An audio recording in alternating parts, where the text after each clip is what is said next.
Hello and welcome back to Gospel First. Today we're focusing on Matthew chapter 25, and I want to start off by asking this question. What if Jesus came tonight? Not someday, not years from now, but tonight.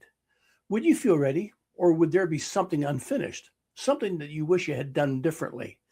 Jesus tells three parables to answer one question. How do we actually prepare to meet him? Let's find out.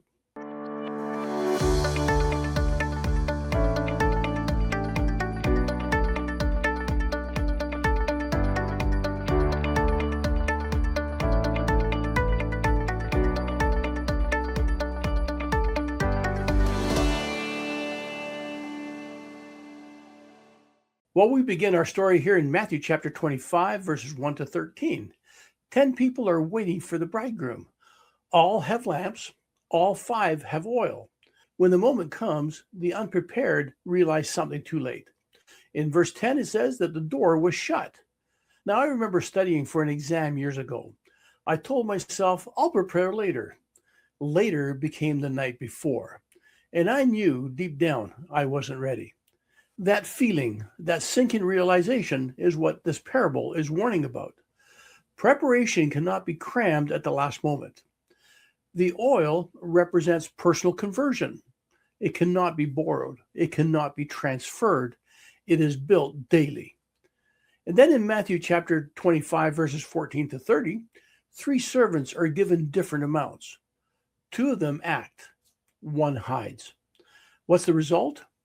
Well done, good and faithful servant. That's in verse 21. But to the one who did nothing, you wicked, lazy servant. Verse 26. Now, there was a time when I hesitated to step into something I felt prompted to do. I told myself I wasn't ready. But the truth was, I was afraid. And I realized something. Faith requires movement. Growth requires risk. Now here, the servants who acted weren't perfect, but they were willing. God is not measuring you against others, even though we do this to ourselves. He is asking, what did you do with what I gave you? In Matthew verses 31 to 40, it's about the sheep and the goats. Now, Jesus here separates people based on one thing, how they treated others. Whatever you did for one of the least of these, you did it for me. That's in verse 40. I remember a simple moment, holding a door, offering a kind word, checking in on someone. Nothing really dramatic. But later I realized those small acts matter more than what we think. Because in God's eyes, love is never small. Now, you don't prepare for Christ by doing something spectacular.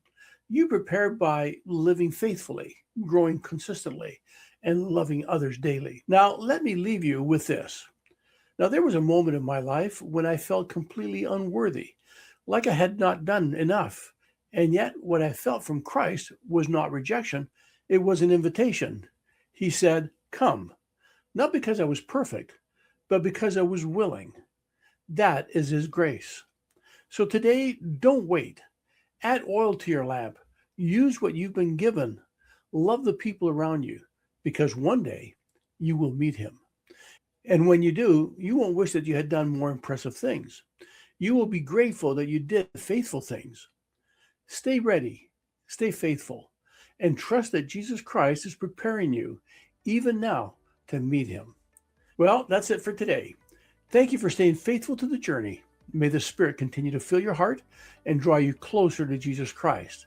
And once again, if your heart feels even a gentle nudge, I invite you to like, subscribe, and share so that we can spread the gospel of Jesus Christ together. And I'll see you next time as we continue our studies in Matthew chapter 26, Mark 14, and John 13, where we'll discuss what took place in the upper room. Until then, God bless.